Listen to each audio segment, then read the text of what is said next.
Hello, everybody, and welcome into Commodity Culture, where our goal is to make you a better investor in the commodities sector. My name is Jesse Day. Today is March 16th, 2026. And before we dive in, standard disclaimer, nothing here is investment advice. Do your own due diligence. Today's guest is the CEO of EnergyX, a company that has developed radical innovations impacting all aspects of the battery supply chain, including brine lithium extraction. We're going to dive into it as well as discussing the lithium market today. It's Teague Egan. Welcome to the show. What's up, Jesse? Thanks for having me. Great to have you here. I want to kick things off with your current assessment of the lithium market and where it stands. Demand is rising and the supply shortage is very real. Can you walk us through some of the numbers and explain why lithium presents an opportunity for investors today? Yeah, absolutely. Today's a very exciting time to be investing in lithium. About 5 years ago, we were at a low in the price, kind of like the $15,000 per ton range. And then in 2020, 2021, we saw a huge spike, actually kind of a detrimental spike. And the price of lithium went from 15,000 a ton up to 80,000 a ton. Um, Companies that need lithium, like EV companies, battery companies, were all scrambling to get their supply of lithium, and that's obviously what caused the huge price spike.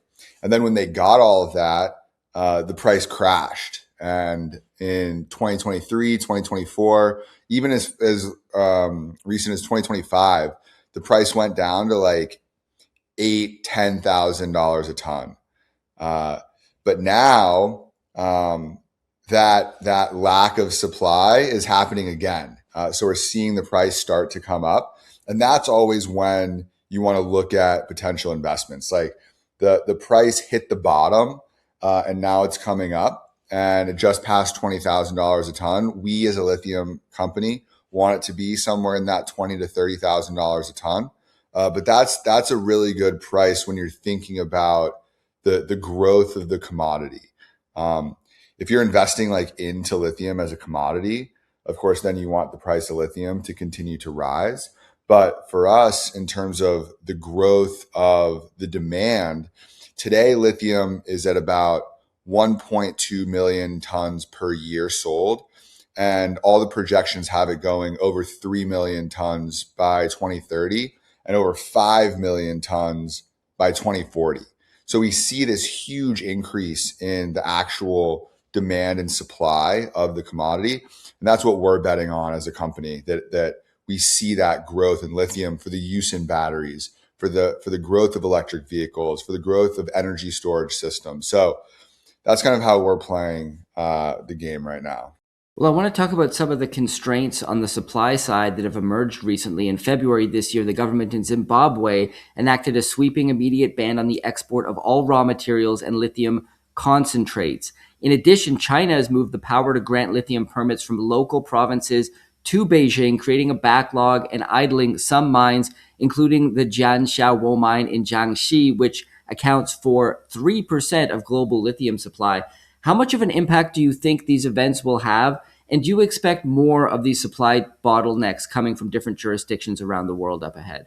Yeah, I mean, when you say 3%, like that might not seem like very much, but it's a signal from China that more production may come offline, right? Same thing with Zimbabwe. Like they produce spodumene ore, which is the feedstock to produce lithium hydroxide. And if they're stopping all exports of that and trying to get that value add in their country, like that pinches supply chain. So for the countries that need lithium, the United States being one of them, 5 to 10% of demand coming offline. Like we're seeing it right now in oil in the Strait of Hormuz, where about 20 or 25% of the world's oil supply comes through that strait. And the price of oil just shot up over $100 a barrel. So when you talk about, 3 or 5 or 10 or 15% of a supply chain, like that can have a meaningful impact on global supply and how these commodities move into the next phase of their development. In terms of lithium, it's going into the cathode, or the component that goes into the battery, and ultimately to the end consumer. So, we're building lithium plants in Chile and right here in the United States, in Texas, to try to mitigate some of that global supply chain risk. And I think that that we're looking to bring on 100,000 tons of lithium by 2030, which today that would be close to 10% of global supply. By 2030, I mentioned that we'll be at 3 million tons of total global demand. So we'll be 3% at that time. But 100,000 tons is about $2 billion of revenue. So these are meaningful amounts when you're talking about hundreds of thousands of tons. And we need, if we're at 1.2 or 1.3 million tons today, we're talking about, a really substantial number of mines needing to open by 2030 to meet that demand. We're doing our part by bringing on an extra 100,000 tons, but there still could be a drastic supply shortage, which again is where you see that huge price spike if everybody needs lithium and there's none to be supplied. I'd like to talk about two different aspects of the lithium market. One is the electric vehicle story, and the other is battery energy storage systems, because we're hearing that the narrative on EVs, things aren't quite working out as projected. However, we are also seeing things like China ramping up their EV production with those BYD vehicles, which are very cost effective.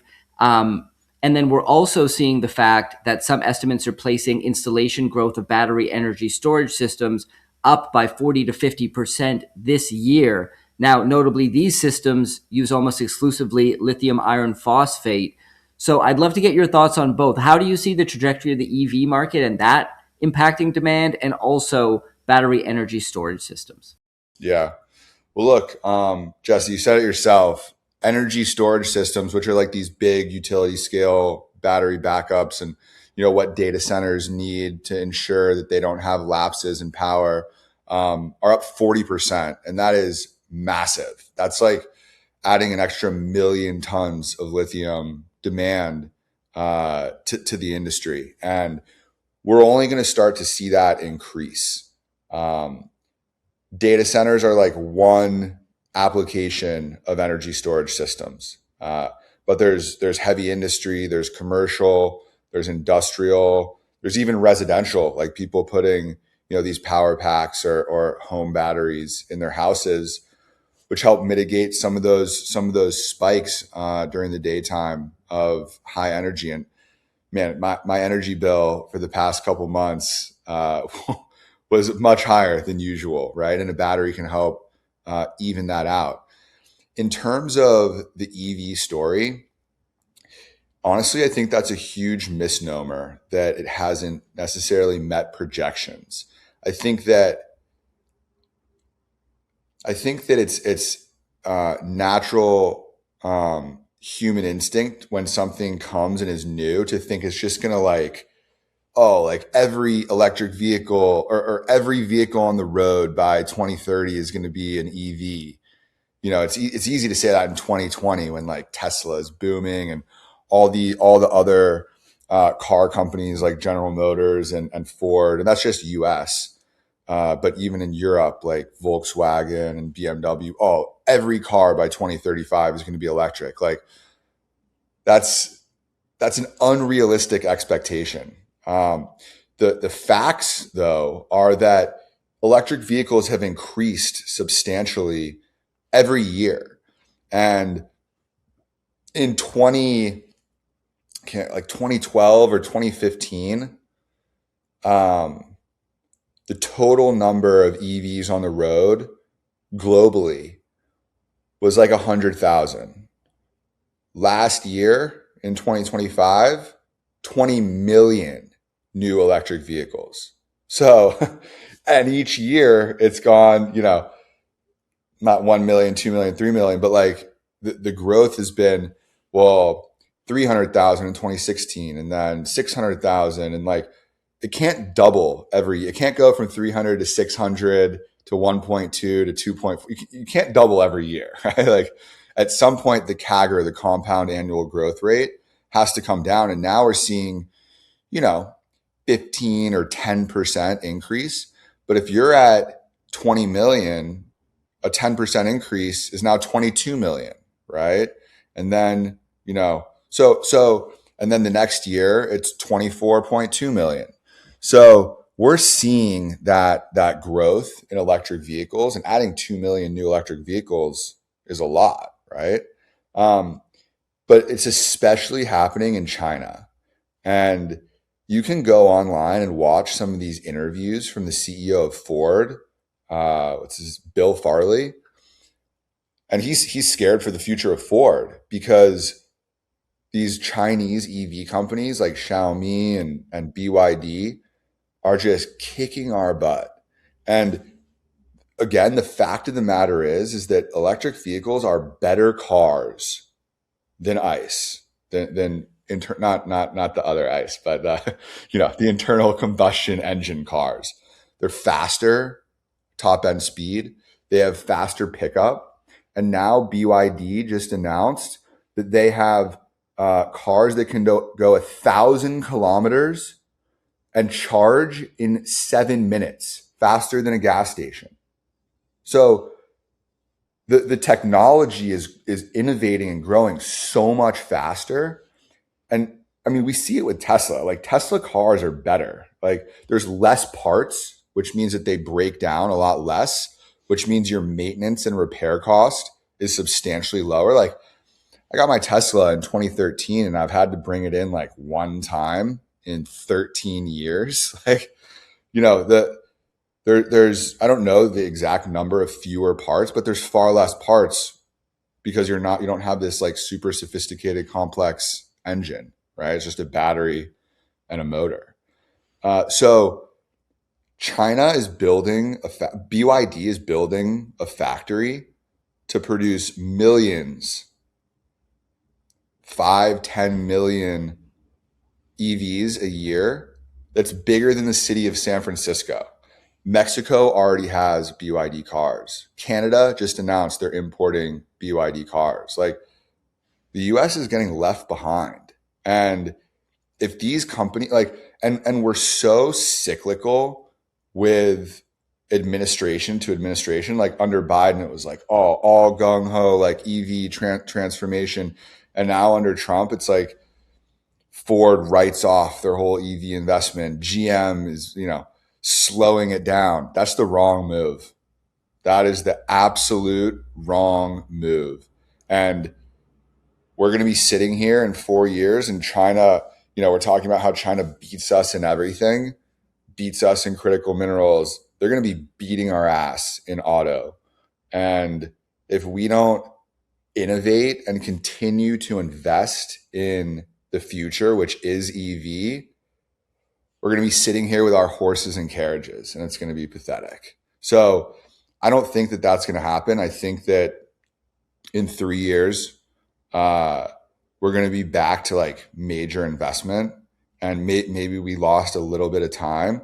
But as it relates to your original question with the projections and expectations of the EV story, like there's a blip in the transition, but we are going to fully or near fully transition to EVs because they are better cars across the board. Yeah, and that was a great summary. I think a lot of the narrative also is being driven by social media, where everything is either pictured as the most bullish, amazing thing ever, or doom and gloom, and it's about to fall apart tomorrow. And so I like your thought process of looking at it more on the long term. And I want to talk about Project Volt now, a $10 billion initiative to establish a strategic critical minerals reserve in the United States. This includes lithium. And of course, this is in addition to the US government taking a direct stake in Lithium Americas last year, showing a strong domestic push for the sector. Do you expect more favorable government policy ahead? And how could it help drive companies like EnergyX, particularly in regards to your Project Lonestar in Arklatex? So a few things there. One, I think Vol is 12 billion actually. Okay. better for us critical mineral companies, but many billions. And Project Vault is an initiative by this administration to shore up and secure critical minerals in the United States. Like critical minerals ultimately are the foundation for the AI, and we'll call it the AI and electrification revolution. Like all, call it industrial 4.0 revolution, starts with these critical minerals that make semiconductors, that make robotics, that make magnets, that are the foundation of EVs or nuclear reactors or chips, etc. And that's what Project Vault is doing. So securing our lithium, our nickel, our cobalt, our rare earths, both heavy and light, our copper, our cobalt, like these critical minerals are foundational to staying ahead with innovation and ingenuity. And we're putting $12 billion into it. I think we need a lot more. Um, but that's key. As far as Lithium Americas, that was actually the Biden administration who originally invested. They did a $2.3 billion loan from the Department of Energy. This administration said, hey, that's a pretty big loan. We actually want a little bit of equity in the company too. Um, but a cornerstone anchor kind of showcase to say, hey, we're actually going to invest in critical mineral production here domestically in the United States. And Lithium Americas has a huge deposit in Nevada.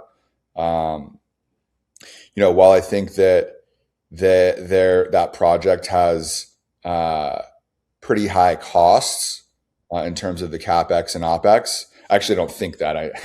You can look at what their costs are and compare it to other projects' costs. They were leading edge, and they've been working on that project for 10 years. So the government said, "Hey, we're going to support this because they're going to produce, 40,000 tons of lithium from that project." To compare it to EnergyX, their capex per ton is 72,000 as compared to our project in the US that's about 21,000. So like if they're building a 40,000 ton plant, you multiply that times 72,000, you're looking at $2.8 billion to go build that plant. For us, we're building a 50,000 ton plant at $21,000. You're looking at a $1.1 billion plant to produce 10,000 tons more lithium. Same thing with the OPEX, which is how much it costs per ton to produce per year. So like my input, my labor, etc.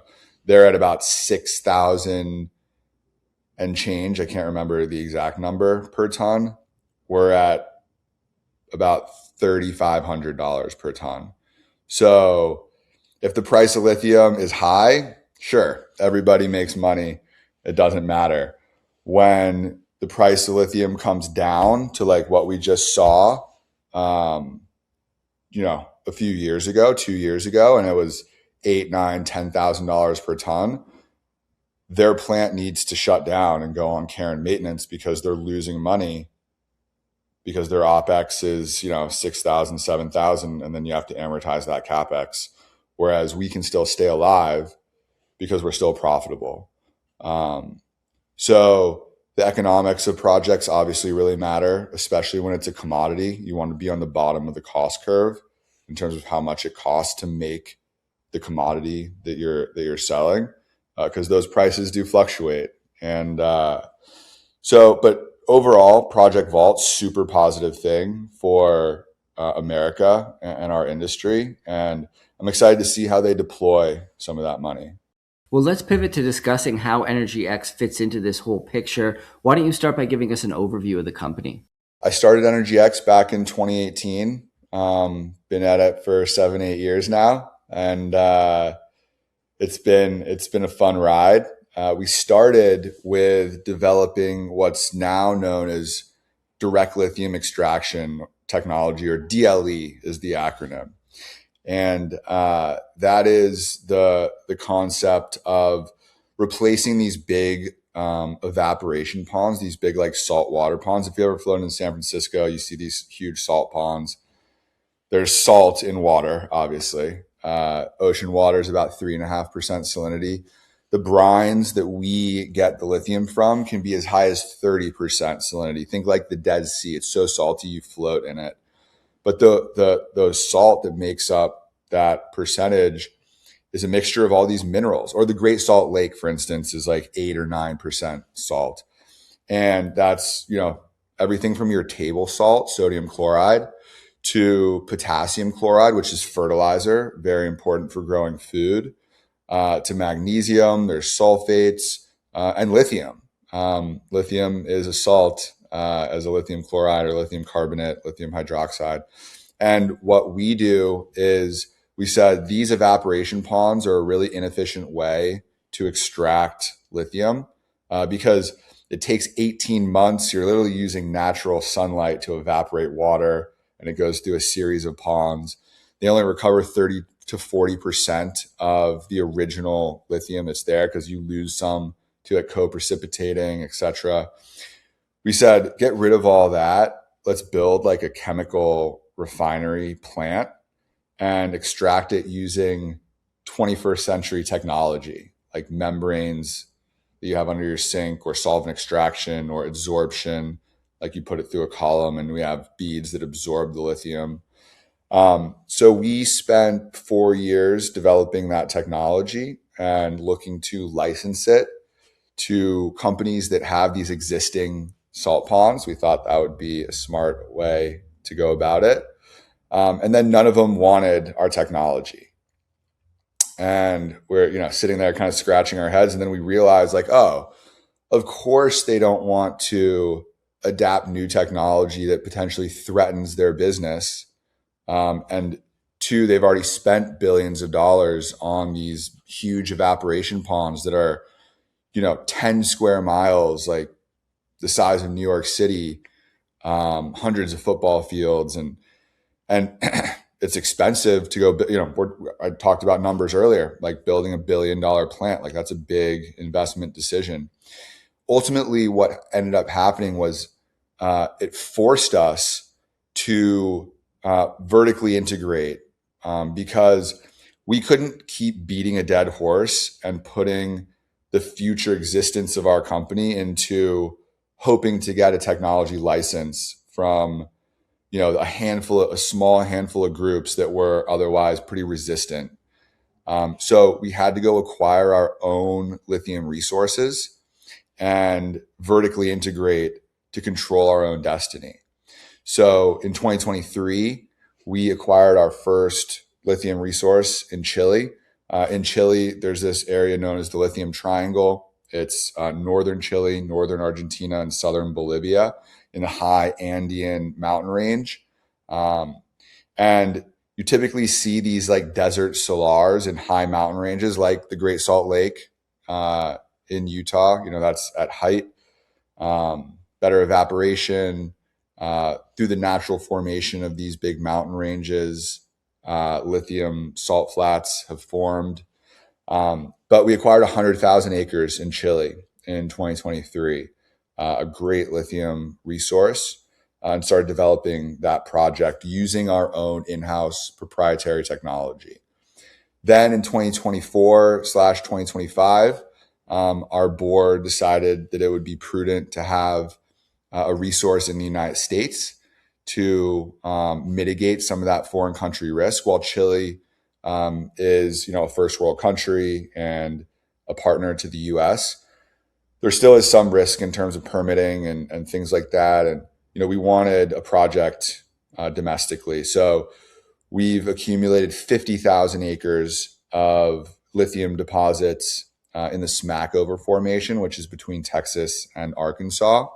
And we're developing Project Lonestar there. So now we're building demonstration plants, which are larger than pilot plants, smaller than commercial plants. But each of these plants costs roughly $30 million. So not by any means a small investment, but obviously smaller than $1 billion commercial plant, right? So we have great lithium resources. We're sprinting towards commercialization. And now finally that we have kind of scaled up, improved our technology on a reasonable level, these demonstration plants can do about 250 tons per annum of lithium. Now all the big boys that once doubted us and didn't believe that DLE would work or was a real thing are coming to us trying to license our technology. So it's kind of we're in a really good position now, and over the next 2 years we'll be commercializing our first plant. Actually, both kind of at the same time: Project Black Giant in Chile and Project Lonestar in the United States. And each of those, as I mentioned earlier, will target to produce 50,000 tons, so 100,000 tons in total. And if lithium stays above, 20,000 a ton, let's just say 25,000 a ton, we're looking at $2.5 billion of revenue from those two projects. And we're looking to add more projects as well. Like I said, lithium demand will be at 3 million tons by 2030.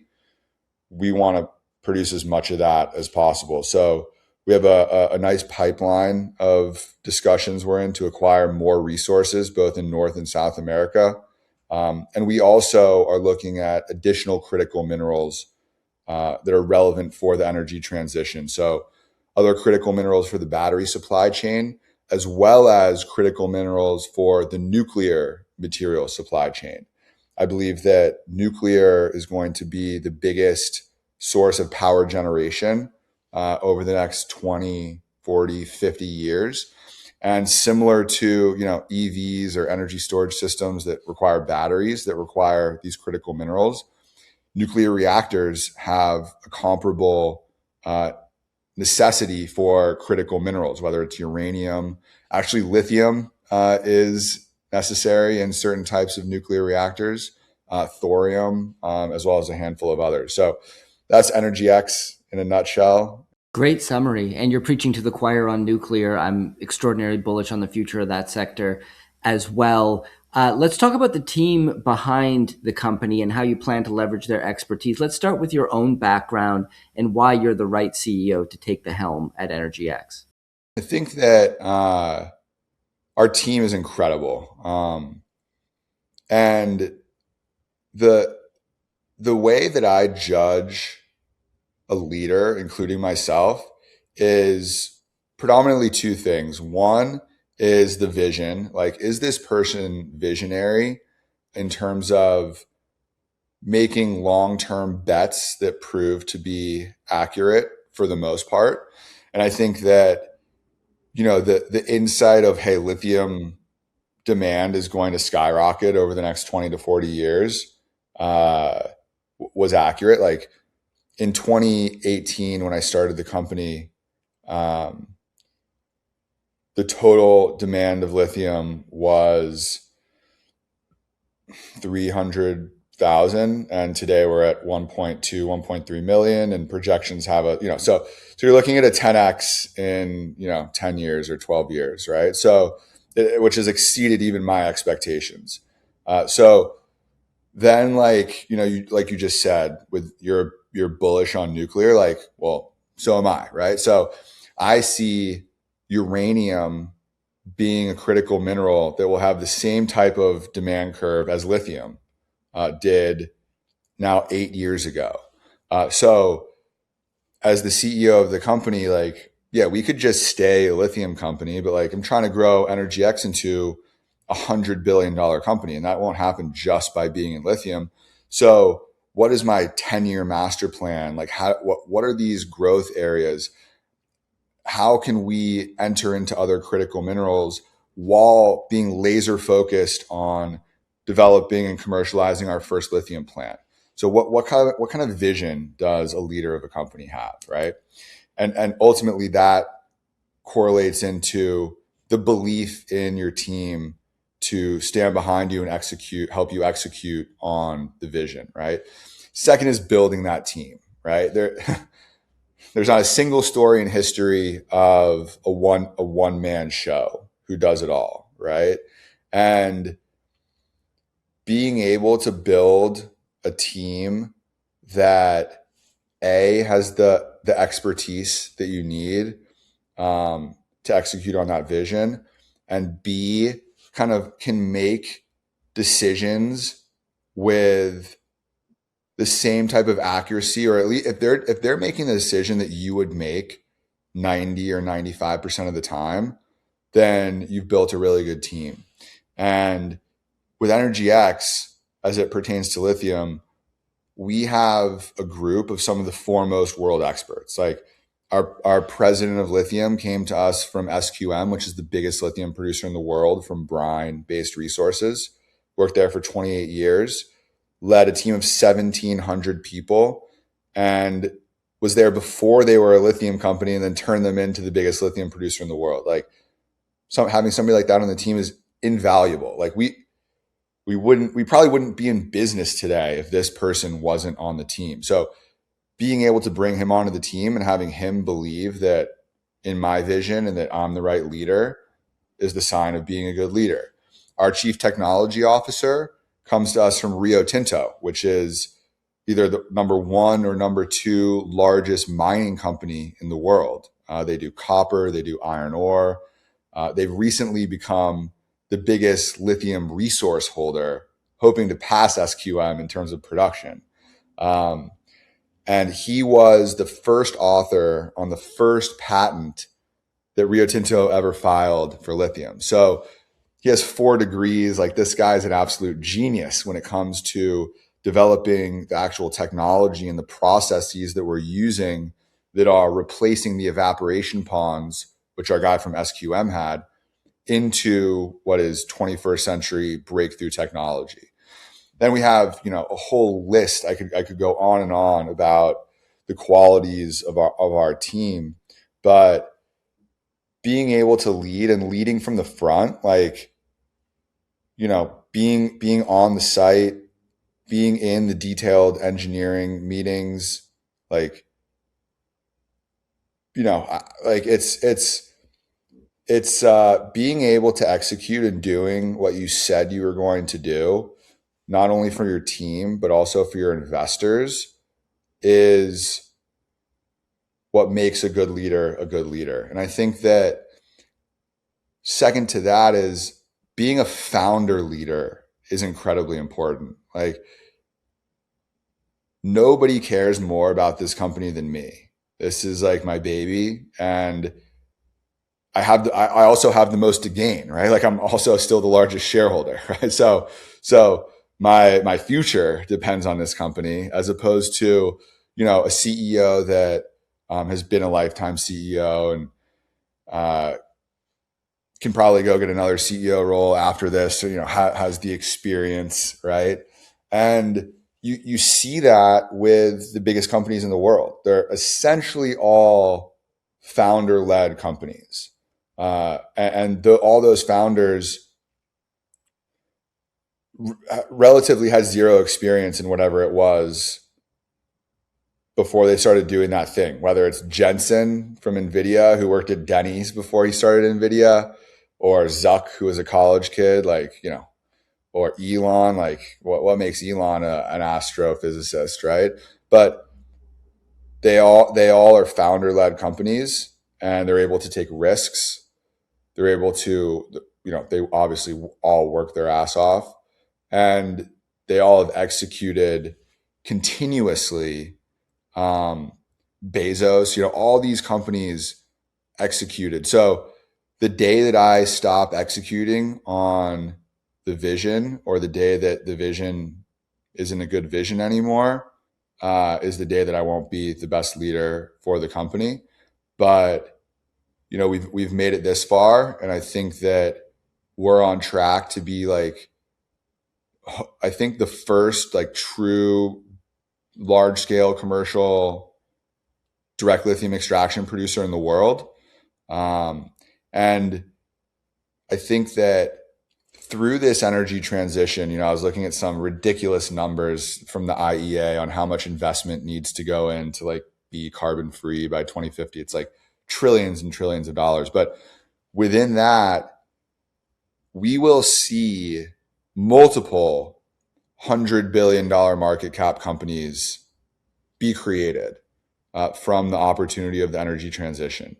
And where EnergyX wants to play is in the supply chain, like I mentioned, of these energy storage and energy generation. And that largely falls to batteries for energy storage and nuclear for energy generation.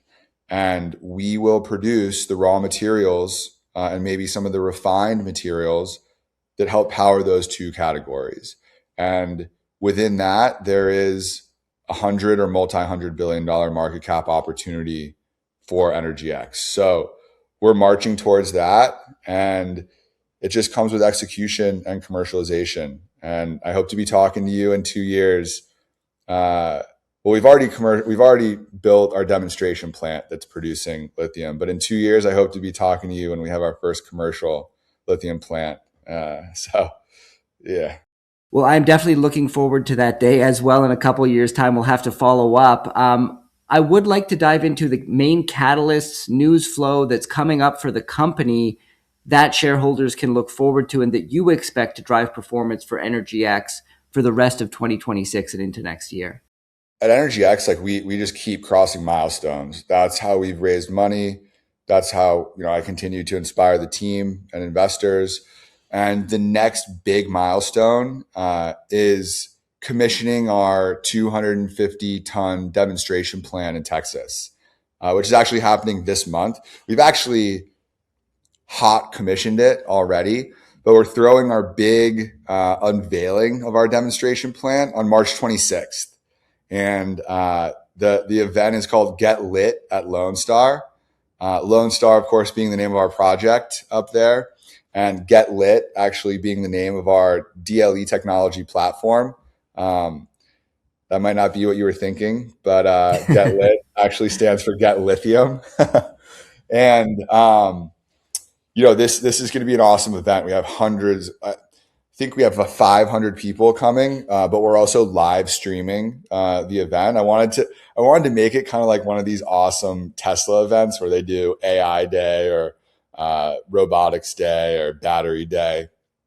And so anybody will be able to tune in to the live stream and see the biggest direct lithium extraction plant in the United States to date, albeit our demonstration plant, 250 tons per annum, will be the biggest lithium plant for direct lithium extraction in the United States.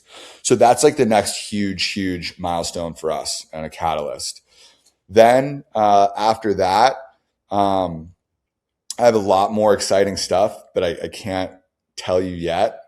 But yeah, if people tune in, we're making a lot of announcements at this live event on March 26th. So maybe if you share the link or something, your audience can find out some of the stuff coming up further in the year. Yeah, and I'm assuming you're going to have it on your website as well. I'll make sure to put a link to the website in the description so people can follow along and look out for that announcement. Now, a couple things I want to close on. One is that EnergyX isn't a publicly traded company, so how can investors get exposure? And the other is just any additional thoughts you have, anything we haven't covered yet that you think people should be focused on when it comes to EnergyX. So number one, we are a private company still, but we have utilized an exemption under the SEC that allows everyday investors to get into EnergyX at the early stage, similar to what was only restricted for like venture capitalists or high net worth individuals. You can go on our website and in the top right corner, click invest and read all about our company. We have a very informational website. This is also a regulated thing. So we have SEC filings. So you can go click on our offering circular. It's very comprehensive, as it is required to be. But you can see all of our financials, like all of our, plans and contracts and things like that. But anybody can invest. I think it's like $1,000 or $1,200 is the minimum investment. And EnergyX actually proudly has over 40,000 investors in the company to date, which I think is cool. And you talked about, just that belief in me, and like that didn't happen overnight. That's been over 5 years of continuously hitting milestones and making announcements and growing the company and acquiring resources and building the team and doing all these things. But that goes alongside some of our major institutional investors like General Motors, POSCO, which is a big Korean steel and battery company that does like 70 billion in revenue a year, and Eni, which is the big Italian energy and oil and gas company. They're the equivalent of like Chevron and Exxon, but over in Europe, they do 100 billion. So we have huge institutional investors to go alongside these 40,000 retail investors. But literally anybody can invest in EnergyX, and it's a pretty cool thing that the Securities Exchange Commission allows startups and private companies to do. In terms of anything that you missed, I mean, dude, that was a very comprehensive discussion, and I think that we covered a lot. One other thing that I would mention is that in addition to being a lithium company, like EnergyX has a lot of different lines of revenue. So we talked about selling lithium, like that's the main thing for us today. We talked a little bit about potentially other critical minerals like uranium or thorium or polymetallic nodules. I'm a big believer in. We talked about licensing our technology to third-party lithium resource owners. There's also additional projects in the pipeline. But one thing that we didn't discuss that's pretty cool is, so we have vertically integrated not only our resources and our technology, but also our upstream supply chain. So like people that are watching this might wonder like, well, how does DLE work? Like we use membranes, but we actually make our own membranes.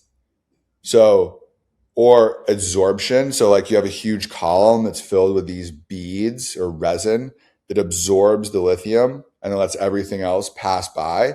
We actually make our own resin. So we have a security in our supply chain where there's no single point of failure, or we're not relying on any underlying technology or material or consumable to affect our success. And that's really important. But it's also created opportunities where like we have this commercial membrane manufacturing line in our Austin headquarters, and we have excess membrane more than we need for our own plants, right? So A, we'll license that or sell it to lithium companies, but B, other industries need these membranes. So we're selling these membranes into industries like carbon capture, for instance. And these can be multi-$100 million contracts. So we have a lot of different lines of revenue that are all part of this energy transition that I think is going to make EnergyX a very attractive business over the long term as the energy transition continues. Great. Well, I'm going to put a link in the description, as mentioned, to the EnergyX website as well as social media so people can follow along with the company. Teague, this has been a blast. Thank you so much for coming on the show. Thanks for having me, Jesse. Commodity Culture is a series on commodities and natural resources. If you would like to see more, be sure to subscribe and hit the bell notification so you're always up to date with the latest episodes.